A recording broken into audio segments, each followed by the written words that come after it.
In this video, we're leaving Tiznit and going to Tafraout. We're leaving the red walls of Tiznit. It's the famous silver city of the south. Our destination today is Tafraout, and to get there we're taking the R104. It's a route known for its dramatic climbs, but for a 7-metre camping car like ours, it's also a bit of a balancing act. The road is paved, but narrow, so keep your eyes on the shoulders.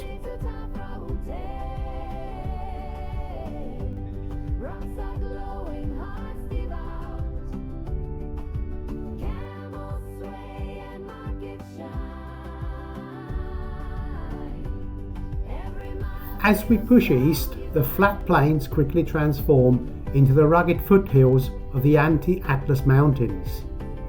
This is the heart of the Aguerd country. You'll see these hardy, twisted trees everywhere. They only grow in this corner of the world. The earth here starts to turn a deep, rusty red, contrasting against the pale green of the scrubland.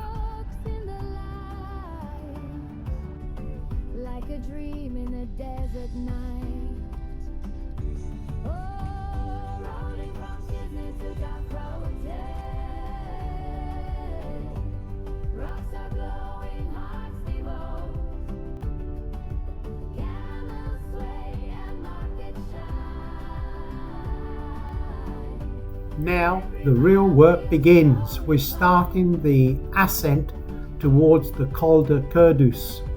At 1,100 metres, this pass offers some of the most spectacular views in Morocco.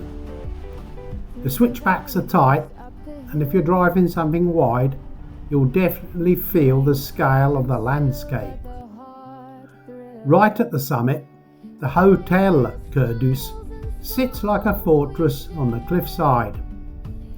It's the perfect spot to pull over and catch your breath and look back at the valley stretching toward the Atlantic.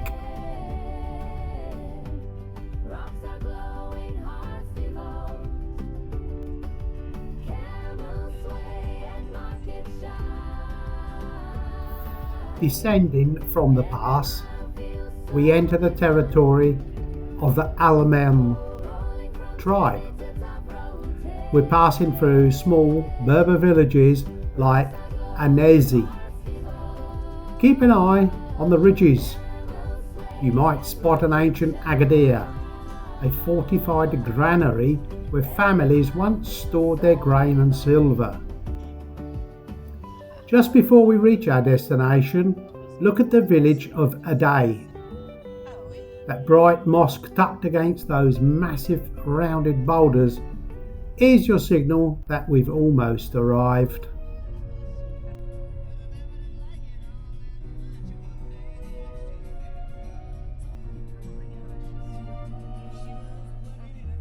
The Atlas whispers through the breeze as golden dunes dance with a tree.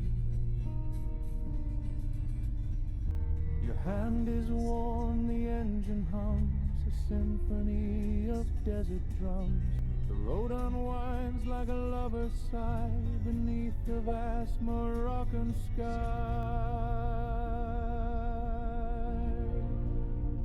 Oh, drive with me through fire and sand, where time is lost in this ancient land. The stars above write our fate so bright in shadows deep and lantern light, from Marrakesh to Chefchaouen blue.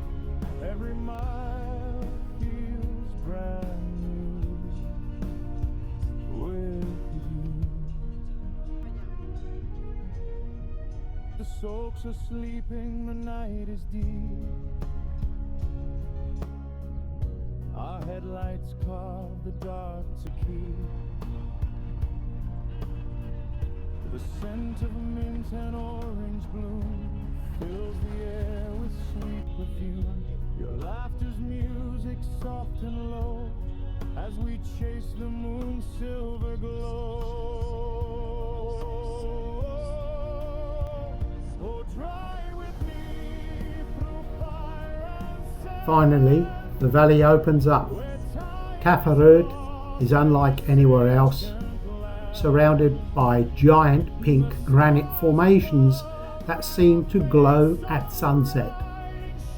From the Napoleon's Hat Rock to the famous Painted Rocks hidden in the desert nearby, this is a landscape that feels like another planet. We've made it. Time to find a spot, level the wheels and enjoy the view. Oui, c'est accessible. Their secrets wrapped in tales untold. The wind sings hymns of love and flight as we ride through the velvet night. No map could chart this heart's desire, just you, me, and the road's wildfire. The dawn will break in hues of gold over valleys where the wild winds roll. But for now the world is ours alone, a kingdom built on love and stone. So hold me close, let's never stop. This Moroccan dream won't let us drop.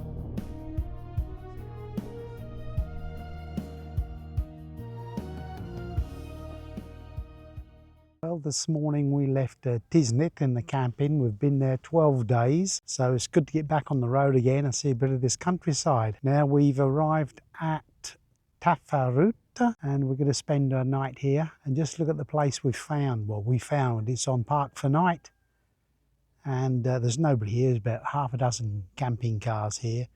You just drive in, pick your own spot and there you go. Look at this. So there's the village. We're on the Palmerie. Just over there is the camp in the Palmerie, Trois Palmiers. There's one person in there. So here we're for 15 dirhams, €1.50 the night. There's no services. We pan around, you've got the Atlas Mountains. We're in the Anti-Atlas. And a bit further we're going towards the High Atlas. And we got this lovely little spot next to an olive tree, giving us a little bit of shade for the chairs. So, all in all, a nice morning's drive. Come over a pass to get here. And lovely sunny day, as you can see. I will have a bite to eat, and then we'll have a walk around the town, see what we can see. And about 10 kilometres from here are the famous Painted Rocks. The rocks that are painted blue by some Belgium artist. If we stay tomorrow, we might get the bikes out and go and see that. Oof, don't eat the fly, don't eat the fly. Anyway, guys and girls, thanks for watching and catch you later on. These mountains are the ancestral home of the Shleu, a subgroup of the Amazigh people, the indigenous inhabitants of North Africa. Long before modern borders existed, this was a land of independent mountain clans. Their language, Tashalit, and their unique Berber traditions have been preserved here for centuries, shielded by the natural forces of the Anti-Atlas Mountains. So we're in Tafraout. It's the capital of the Babouche shoes. Look at this lot.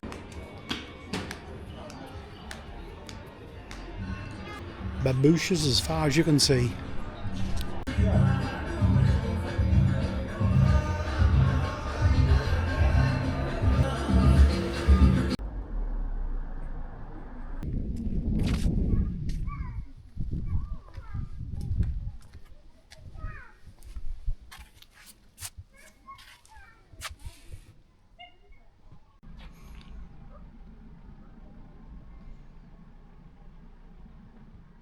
Good morning, welcome back to the channel. It's a chilly this morning in Tafraout in Morocco. and we're going to get ourselves ready and go for a walk around the market. The sun's getting up, it's getting warmer now. Had to put the heating on in the camper, get the chill off the air. Anyway, we've got a beautiful view. We've parked up in the Palmerie. Well, it's a bit wild, but not really wild. We've got the main road next to us. The Guardian came round about at 7 o'clock last night. As it was dark, I was in the trunk of the camping car looking for something and turned around. This big bloke was standing there. Anyway, he charged us 15 dirhams, €1.50 to sleep here the night. There's probably about 20 or 30, but it's so vast, we're like hundreds of metres apart. Anyway, there we are. And there we are the other side.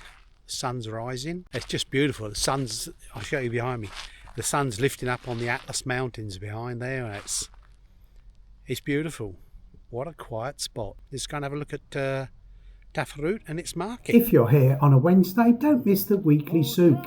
It's the heart of the region, where farmers bring in mountain honey and fresh almonds. Tafraout is also famous for its yellow leather slippers called babouches, which you'll see craftsmen stitching in the small workshops around the centre. It's the perfect place to stock up on supplies before heading deeper into the mountains. Or, in this case, buying some silver on this very nice map. Au plein de soleil, au plein de jour, je peux dire n'importe quoi avec les gens. Ah bon? Qu'est-ce que je vais faire avec les sous? Rien à faire. Un jour on ramène les sous avec nous. Voilà. De blague avec moi. Tu prends pas l'argent avec toi chez Non, Allah. blague, genre blague sur les gens. Ça devient dur. Et ça, c'est combien? 250, 250, 350. Ça fait 650. 650. Avec le poids. Et plus vite, moi. Facilement. Voilà. Ça le met un jour, 2 jours, ça devient bien propre. Avec de l'eau, avec tout. Ok.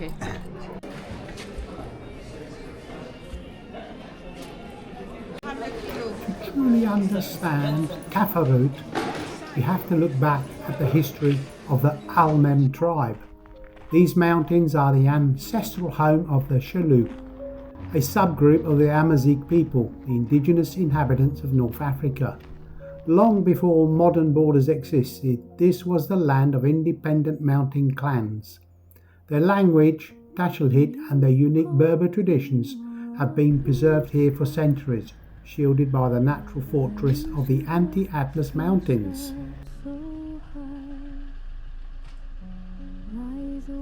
The history of Tafraout is also a story of resistance. During the early 20th century, the rugged terrain of the Souk region made it one of the last areas in Morocco to fall under French colonial influence. The local tribes fought fiercely to maintain their independence. But it wasn't until the 1930s that the first mountain roads were carved into these granite slopes. Roads like the R104 that we travelled today, which finally connected these isolated Berber villages to the rest of the world. Leaving town and heading south towards the village of Aguerd, Oudad, you can't miss the Chapeau de Napoleon.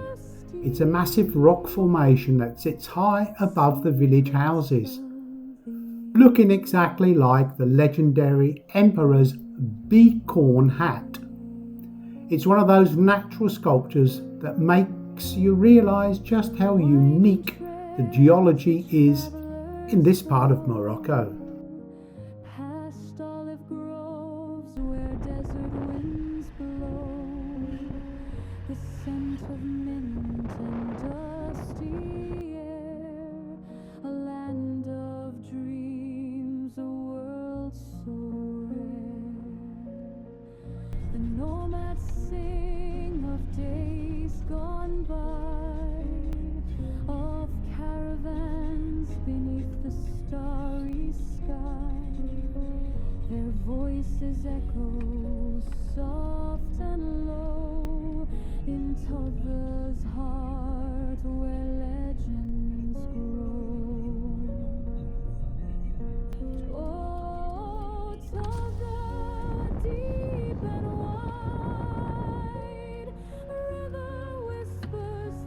A short drive down a dusty track brings us to one of the most surreal sights in the desert, Les Rochers Peints, or the Painted Rocks. Back in 1984, Belgian artist Jean Verame used 18 tons of paint to transform these giant granite boulders into a piece of land art. He painted them in vibrant blues, pinks and violets as a tribute to his late wife. Decades later, the colours are still touched up by locals, standing out like a psychedelic dream against the orange desert floor. It's a great spot to wander around, though keep an eye out for the local ground squirrels that pop out of the rocks to say hello.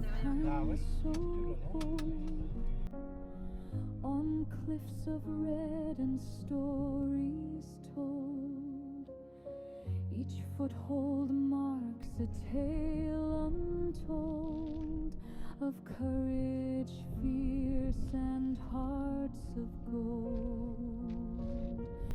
The river bends. Seeing these blue painted rocks against the orange desert floor is a surreal landscape experience. It's a must-see stop on any Morocco itinerary. Whether you're here for the Almond Blossom Festival or just a quiet desert adventure, Tafraout offers a glimpse into authentic Amazigh culture and some of the most scenic spots in the Anti-Atlas.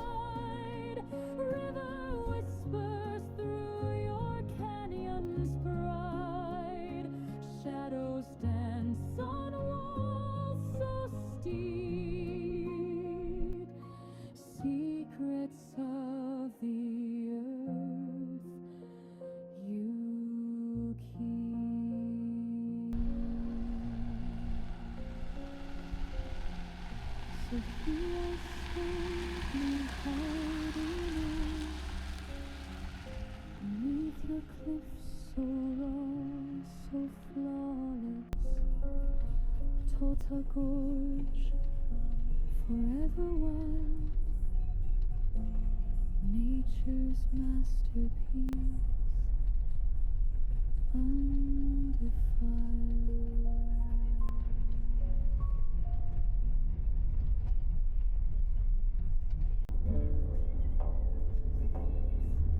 After that amazing visit of the blue painted rocks, we're heading back towards Tafraout and the campsite. But before then, we're going to stop and look at some more amazing artistic work. Most people come to the village of Aguerd, Oudad near Tafraout to see the famous painted rocks. But if you look closer at the granite boulders surrounding this village, you'll find something even more personal. Hidden among the giants is an open-air gallery created by a local self-taught artist named Abdel Latif. Using just cement, stone and vibrant paint, he has spent years transforming the landscape into a world of Moroccan folklore.